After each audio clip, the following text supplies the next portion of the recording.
how to buy 47th token. So before we start, this is not financial advice. I'm not professional or economic expert. So before investing in any project that you found on my channel, please do your own research. As you can see, this token is available on Tech Screener and it's created by 21 hours ago.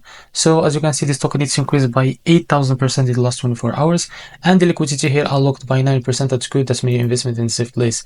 This token is trending number 11 on Tech Screener right now. To be able to buy this token, copy the token address from here. As you can see, this token address is under the Solana network. Open your fund to manage for that. Click on swap here. Make sure you have enough Solana in your wallet. Click here and paste the token address.